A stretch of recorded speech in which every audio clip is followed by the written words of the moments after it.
दोस्तों 1 अप्रैल 2025 से बहुत बड़ी बदलाव होने वाली है बैंकिंग सेक्टर में। चाहे एटीएम की बात करें, यूपीआई की बात करें, क्रेडिट कार्ड की बात करें या मिनिमम बैलेंस की बात करें या फिर पैन कार्ड के बारे में बात करें या फिर कोई अदर सर्विसेज के बारे में बात करें, जो महत्वपूर्ण अपडेट है वो मैं आपको इस वीडियो में देना चाहूंगा। और कुछ ऐसे चार्जेस है जो लागू होने को है और कुछ ऐसी चीजें हैं जो जानना आपको बहुत जरूरी है, जिससे आपको आगे फायदा होगा। और चार्जेस से कैसे बचना है ये सब कुछ मैं आपको इस वीडियो में बताऊंगा। ध्यान से आप इस वीडियो को देखेंगे। सबसे पहला जो अपडेट दे देता हूं वो एटीएम ट्रांजैक्शन को लेकर दे देता हूं। अगर आपने किसी और बैंक में खाता खुलवा रखा है और किसी और बैंक के एटीएम से पैसे निकालते हैं तो अब आप सावधान हो जाइए, क्योंकि भारतीय रिजर्व बैंक के दिशा निर्देश के अनुसार बैंकों ने एटीएम से मुफ्त निकासी की सीमा को कम कर दिया है। अब ग्राहकों को दूसरे बैंकों के एटीएम से महीने में सिर्फ 3 बार ही मुफ्त में पैसे निकालने की अनुमति होगा।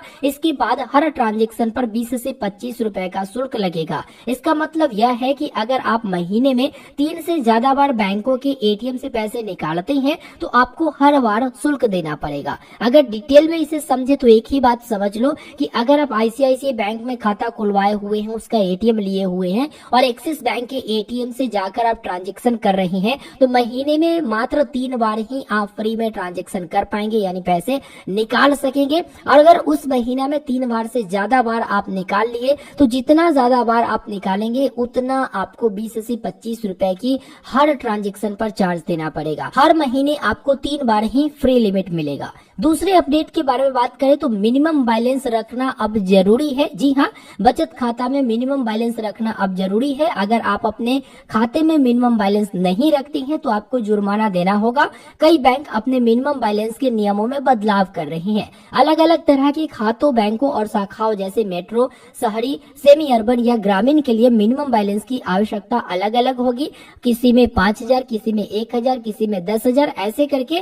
तो आपको अपने बैंक से पता करना चाहिए कि आपके खाते में मिनिमम बैलेंस कितना जरूरी है रखना, और आप मिनिमम बैलेंस मेंटेन करके रखिए, नहीं तो अब आपको जुर्माना देना पड़ सकता है। इसके लिए आपको चार्जेस देना पड़ेगा। इस बात का आप ध्यान रखेंगे। जो कि बड़े बड़े बैंक जैसे एसबीआई की बात करें या पंजाब नेशनल बैंक की बात करें या फिर अदर बैंक की बात करें, अब जो है मिनिमम बैलेंस को लेकर आपको एक नया अपडेट मैंने दे दिया। पॉजिटिव पे सिस्टम भी लागू होगा, जो कि तीसरे अपडेट में मैं आपको बता दूं कि धोखाधड़ी से बचने के लिए आरबीआई ने पॉजिटिव पे सिस्टम यानी पीपीएस लागू किया है और कई बैंक इस सिस्टम को लागू कर रहे हैं। पीपीएस के तहत अगर आप 50,000 रुपए से ज्यादा का चेक जारी करते हैं यानी किसी को देते हैं तो आपको बैंक को चेक के बारे में कुछ जानकारियां जो कि इलेक्ट्रॉनिक रूप में देनी होगी। बैंक इस जानकारी को चेक के पेमेंट से पहले वेरीफाई करेगा। अगर कोई गड़बड़ी पाई जाती है तो कार्रवाई की जाएगी। इससे चेक से होने वाली धोखाधड़ी को रोकने में मदद मिलेगा। नेक्स्ट अपडेट क्रेडिट कार्ड के ऊपर है। 1 अप्रैल 2025 से क्रेडिट कार्ड के नियमों में बदलाव हो रहा है। इससे रिवॉर्ड, शुल्क और अन्य सुविधाओं पर असर पड़ेगा। एसबीआई अपने सिंपली क्लिक क्रेडिट कार्ड पर स्विगी रिवॉर्ड को 5 गुना से घटाकर आधा कर देगा। एयर इंडिया सिग्नेचर पॉइंट को 30 से घटाकर 10 कर दिया जाएगा और IDFC first bank, club Vistara, milestone के फायदे बंद कर देगा। इसलिए अगर आप क्रेडिट कार्ड का इस्तेमाल करते हैं तो आपको इन बदलावों के बारे में जानना जरूरी है।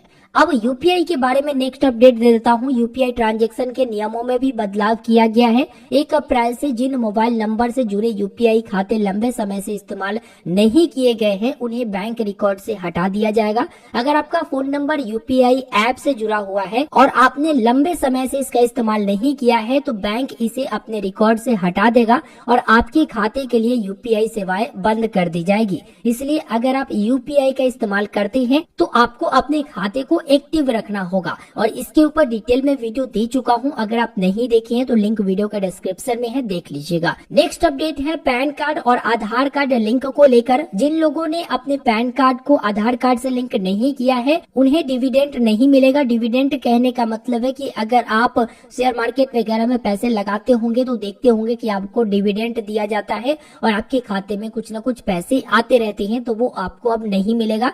इसकी आखिरी तारीख बहुत पहले ही खत्म हो चुकी है। अगर लिंक नहीं किया गया है तो डिविडेंड और कैपिटल गेन से टीडीएस कटौती बढ़ जाएगी। इससे भी बुरा यह है कि फॉर्म 26AS में कोई क्रेडिट नहीं मिलेगा। इसका असर यह होगा कि रिफंड में ज्यादा समय लगेगा। साथ ही शेयरों और म्यूचुअल फंड से मिलने वाले पेमेंट से टीडीएस कम हो जाएगा। आसान शब्दों में कहे तो अगर आपका पैन आधार लिंक नहीं है तो आपको डिविडेंड मिलने में परेशानी होगी। नेक्स्ट अपडेट, डीमेट अकाउंट खोलने के सख्त नियम। म्यूचुअल फंड और डीमेट अकाउंट खोलने के लिए भी नियम सख्त हो गए हैं। सेबी ने नॉन बैंकिंग फाइनेंस कंपनी के लिए केवाईसी के नए नियम बनाए हैं। सभी यूजर को अपने केवाईसी और नॉमिनी की जानकारी को फिर से वेरीफाई करना होगा। जो लोग ऐसा नहीं करते हैं उनके अकाउंट फ्रीज हो सकते हैं। हालांकि अकाउंट को फिर से एक्टिव किया जा सकता है, लेकिन नॉमिनी की जानकारी सही नहीं होने पर रिडीम्शन में दिक्कत आ सकती है। इसलिए सुनिश्चित करें कि आपके म्यूचुअल फंड और डीमेट अकाउंट अपडेटेड है। इससे आपको लेन देन करने में कोई परेशानी नहीं होगा। तो ये कुछ अपडेट था जो मैंने आपको दिया। 1 अप्रैल 2025 से जो बड़े बड़े बदलाव हो रहे हैं इसके बारे में मैंने आपको जानकारी दिया। मुफ्त में एक और जानकारी दे देता हूँ कि डिजिटल बैंकिंग में एआई का इस्तेमाल किया जाएगा, जो कि चैटबॉट से लेकर बहुत सारी सुविधाएं अब आपको डिजिटल बैंकिंग में एआई का देखने को मिलेगा। ठीक है, इस वीडियो में फिलहाल इतना ही। वैसे तो बदलाव होते रहते हैं, लेकिन जो इम्पोर्टेंट रहता है जिसके बारे में मैं आपको जरूर जानकारी देता हूँ, तो वीडियो को लाइक कर दीजिएगा, अपने दोस्तों तक शेयर करिएगा, चैनल पर नए हैं जरूर सब्सक्राइब करिएगा। धन्यवाद।